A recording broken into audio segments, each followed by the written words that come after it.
و داخواز ولاتیان جی کرن کو پشتگیریا یپگی و یپجی بکن. د بیانامه کې د پشتي جوین اوانیا آسایی پارتیان روجاوا ین بجدار درې وبریا دموکراتیک ده تکس کرن لسر گرینگیا اساسکرنا جوینان دگل انجمن انشتمانیا کردی جواب دستانینا لهفکرنا که هفبش جبو پاراستنا کریزیا کردان د چارچوبه الی وگرا که کردی ده لهمبر بویرو گوارتن جیوپولیتیک ین سوریا و روجاوا نافچه به تایبەتی بویارین کل عێراقی چێدەبن و لژنەیە کاتە پێکانین ji bo encamdana hevdîtinan digel partiyên Kurdiyan Rojava lê li gor wê beyannameyê Encumena Niştimaniya Kurdî amade nebûye civînan digel partiyên rêvebiriyê saz bike. Her wiha wan partiyan metirsiya xwe nîşandan li hember egera êrîşkirina grûpên çekdar li ser Rojava bi taybetî piştî bi destxistina çekên giran yên pêşketî ji aliyê rêxistina Daeş ve li Iraqê. Her wiha partiyên rêvebiriya Xweseriya Demokratîk daxwaz ji welatiyan kirin ku piştgiriya yekînên parastina gel û yekînên parastina jînê bikin ji bo rûbirûbûna grûpên çekdar.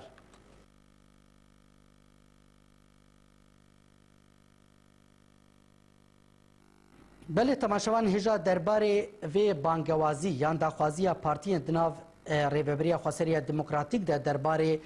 avakirina merceiyeteke lêvegerîneke Kurdî niha berêz Cedan Elî nûnerê tevgera çaksaziyê li Hewlêrê bi mereye dem baş berêz Cedan partiyên nav rêveberiya Xweseriya Demokratîk daxwaza lêvegerînekê merceiyeteke dikin. Hûn wekî Encumena Niştimaniya Kurdî vê daxwaziyê bangewaziyê xwestekê çi qasî ciddî dibînin?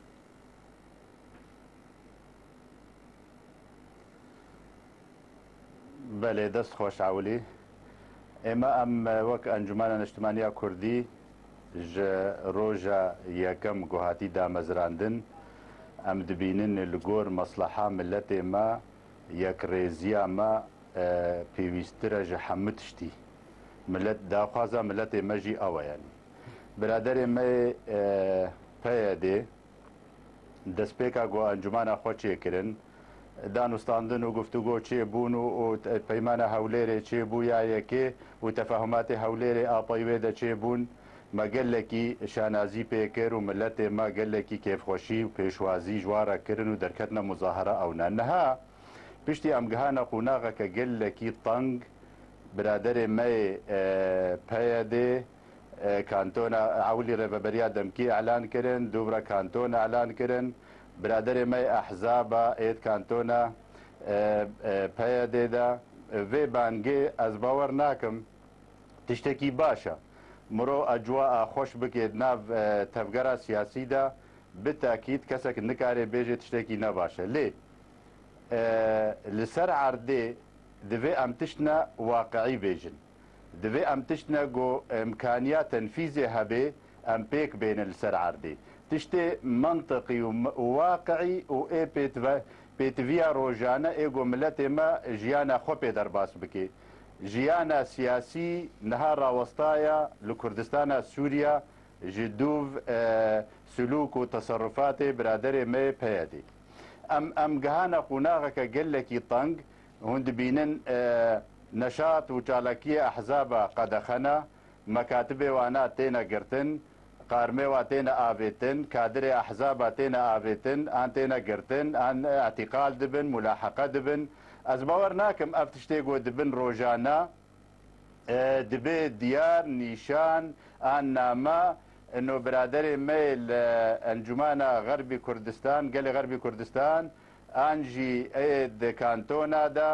نيتا وهيا قبدلكي صافي بنهتك قال لك باقش جو ام هافرا دستي خو بخنا دستي هفدا وخدمتها ملتي خو برز جدعان وين هردم دبيجن دبي فقرينك مرجعيتك چه ببا ايرو واي بارتي ناف ريفبريت بيجن ام جي بيرانا مرجعيتك چه ببا چما هنا آمادن بوان را تیکه من دانستاندنی جباب مثلا مرجعیت لیوگرینی چه ببن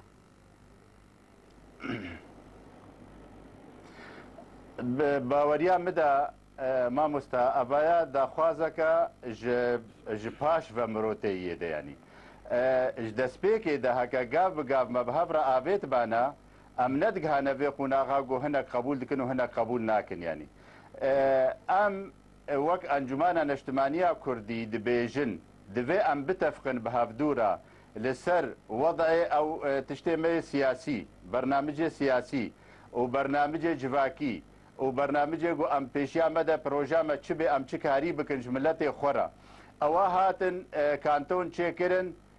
به رأی مت ذهبي حمد تشتي خود دكن روجانا بيجو رأي مت ذهبي وك سلطة تصرف دكن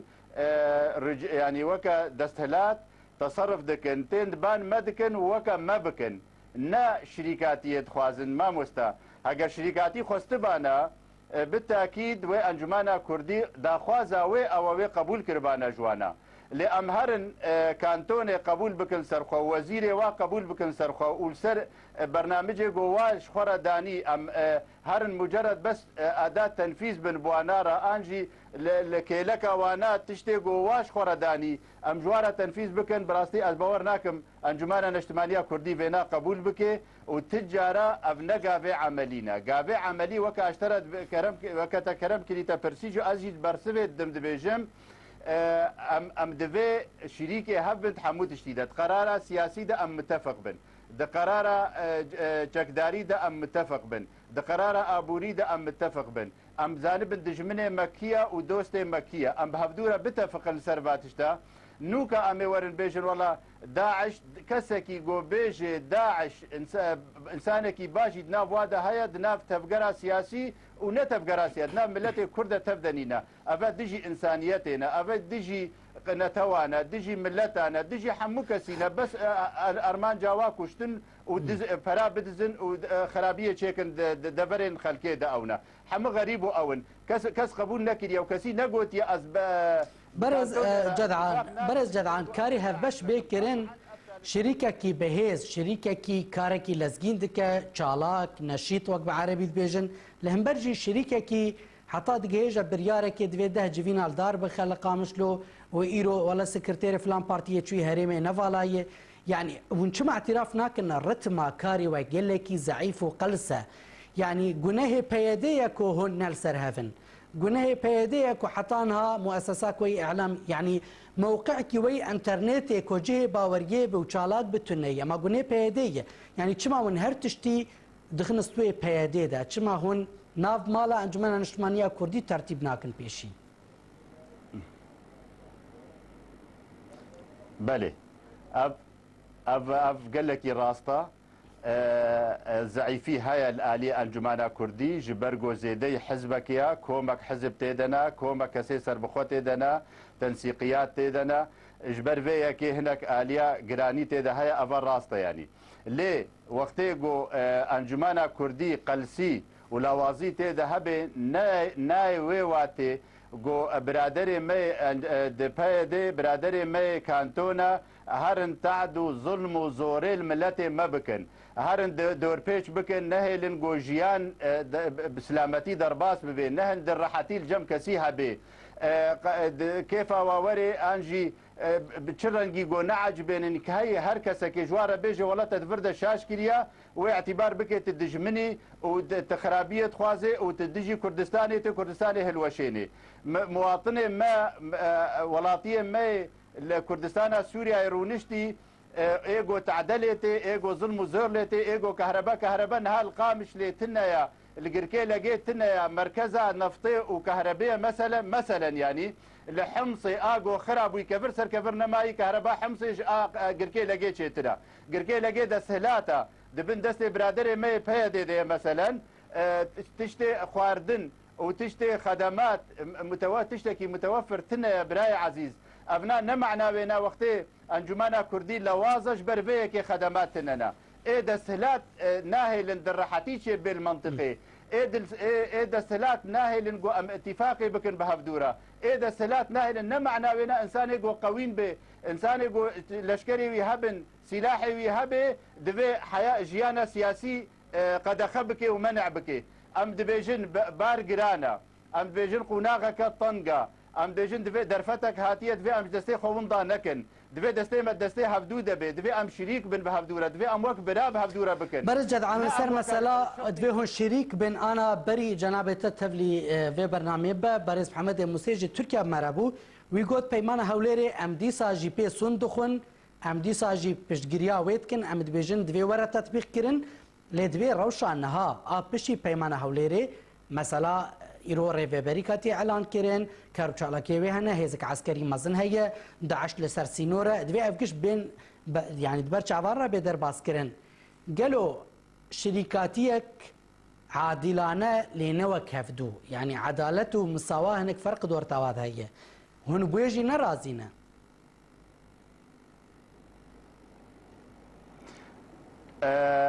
برادر مامۆستا محەممەدێ موسێ ئەو یەک ژ ئەندامێ گۆ پەیمانە هەولێرێ چێکری یەک تێدەبوو و خاڵێ وێنا یەک بە یەک متابعاتکن و مەبهەڕە نیقاش دەکرد ئەو پەیمانە هەولێرێ دبێژێ دەستایە بلند لژنەکە تەخەسوسی تێدایە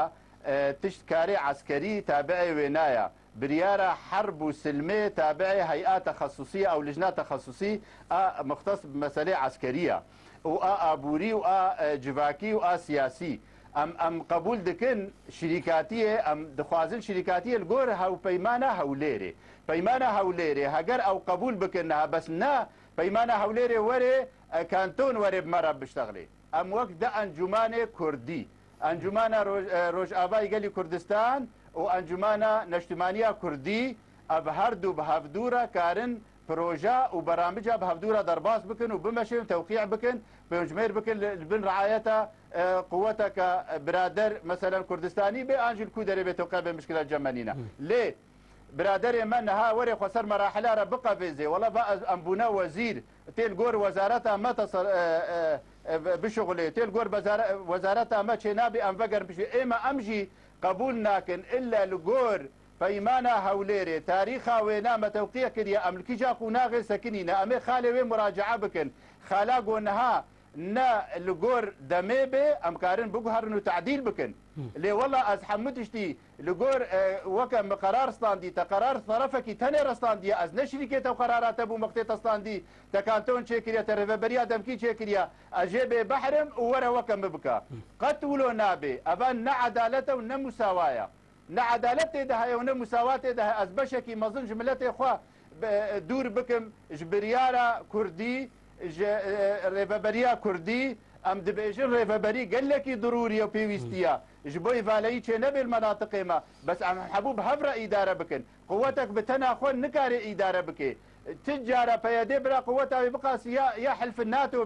بنكاري منطقه كيف تناخو اداره بك وقت حاضنه اجتماعي بيرنا بحاضنه سياسي بيرنا ب ملتي ما وقتنا ونخي حميزة خدا ونخي دلي خدا ونخي شعبي خدا تجارة نكارن في ريبرية تمامي ببنى سري كارنج آليكي ببنى سري وك حزبك وك دسلاتك وك قوتك لشكري از نويرم دي بكم جبو من نكوش جبو بابي من نكوش جبو خواه من نقرن أبا راستا بلكي دمك كاربن درباس بكن لتجارة نأبا مصلحة قد يا ملتي كرد قو طرفك تني دسلات بي وإدارة خوبسر كيف أخو بكي أبا رأيا ميا قناعتا ميا دلسر عردين نابي تجارب البرشافي مزحفن افشو رشي قوتشيد بن الروجلات نافار راست اب حمد بيجن جبر دكتاتوريتي افشو رشرابونا جبرنا حقية نوكهفية افشو رشرابونا امنها ورند في دمات هاليدا دسلاتك دين قبول بك لسر خوا بالرنقك تني بلونك تني بحزبك تني وبقوتها سلاح تجارة فينا نكارن قبول بكل صرفه أبدا يعني. بله گلک سپاس برای جدان علی نونره تفگرا چاکسازی کتب مرا بوج هوليره